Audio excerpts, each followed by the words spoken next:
আসসালামু আলাইকুম বন্ধুরা, সবাই কেমন আছেন? আশা করি ভালো আছেন। আলহামদুলিল্লাহ, আমরাও ভালো আছি। আজকে বের হয়ে গেলাম দুই বোন খাওয়া দাওয়া করতে। আজকে আমরা দুই বোন কোথায় যাচ্ছি সেটাই আপনাদের সাথে শেয়ার করব। তো দুই বোন যখন এক হই তখন কি করব নিজেরাও খুঁজে পাই না। মনে হয় পুরো বাংলাদেশটা একটু ঘুরে আসি। তা আমার বোন এমনিতেও একটু ঘোরাঘুরির দিকে অনেক ওর মনোযোগ বেশি, ও ঘুরতে পছন্দ করে। তো এসে পড়লাম আমরা কোথায় জানেন? রেস্টুরেন্টে। কিসের জন্য? খাওয়া দাওয়া করার জন্য। তো এখানে আমার বোন আমাকে জিজ্ঞেস করতেছে কি খাবো। তো আমি বললাম তোমার যেটা ভালো লাগে সেইটাই নাও। আর বাবু বলতেছে আমি তো ফ্রেঞ্চ ফ্রাই খাবো, আমি তো এটা খাবো না। তো বাবুর জন্য আলাদা নেওয়া হচ্ছে আর আমাদের জন্য আলাদা নেওয়া হচ্ছে। তো ও কিন্তু খায় না, শুধুই এটা নিব এটা নাও, ওর শুধু অভিযোগ আর কিছুই না। আর আমাকে বলতেছে মা তুমি কোনটা খাবে, দেখাও দেখাও। তো আমার বোনরে বললাম তুমিই নাও। এই তো এখানে আমার বাবুর খাবারটা এসে পড়ছে।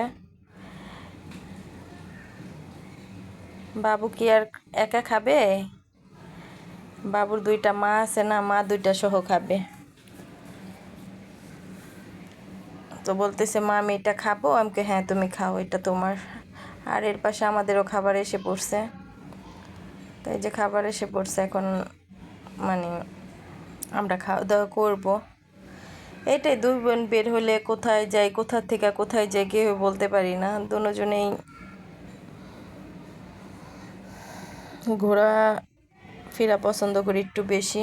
তো আমার বোন আরও বেশি বিলাসিতা করে, প্রচুর ঘোরা পছন্দ করে, ঘুরতে পছন্দ করে, বেড়াতে পছন্দ করে, সব কিছুই পছন্দ করে ও।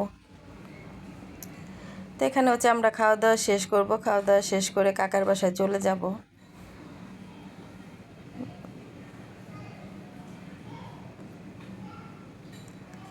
খাওয়া দাওয়া শেষ করে এই যে বাবু একটুকুই খাইছে, আর এই যে এটা আমার খাওয়া দাওয়া। আমাদের খাওয়া দাওয়া শেষ। তো এখন আমরা কি করব, কাকার বাসায় চলে যাব খাওয়া দাওয়া শেষ করে। তো কাকার বাসায় আসছি, এসে এখন বিকেলের নাস্তার জন্য বোন মোমো বানাচ্ছে, বিকেলের নাস্তা খাওয়ার জন্য। তো আমরা সবাই একটু হেল্প করলাম বোনের সাথে। আমার ভাতিজি একটু বেশি কষ্ট করছে। আমার ভাতিজি বলতেছে আম্মু ওই করো। বিশ্বাস করবেন না, অনেক মজা হয়েছে মোমোটা, অনেক মজা হয়েছে। আর এই যে আমার বোন এটাই করতেছে, আর আমরা হাসাহাসি করতেছি। আমি বলতেছি এটা এইভাবে না, এইভাবে দিতে হয়। এখন আমার আরেক বোন আছে, ও আবার বলতেছে এইভাবে না এইভাবে, ওর কাছে দে, ও একটু দেখুক কীভাবে দিতে হয়। ও বলতে পারতেছে কিন্তু করতে পারবো না, ওর কাছে দেও আখি আপু। তো এটা নিয়ে আমরা হাসাহাসি করতেছি। এমনি তো প্রতিদিন কাকার বাসায় গেলে আমার বোনটা অনেক অসুস্থ থাকে, তারপরও কি করবে, একটা রাইখে একটা করতেই চায়। ও কেন বুঝি না।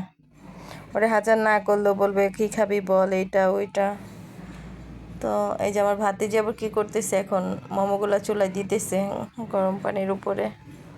আর খেতে খুবই মজা হয়েছে। তো সবাই ভালো থাকবেন, সুস্থ থাকবেন, সবাই সবার প্রতি যত্ন নেবেন। আল্লাহ হাফেজ, আসসালামু আলাইকুম।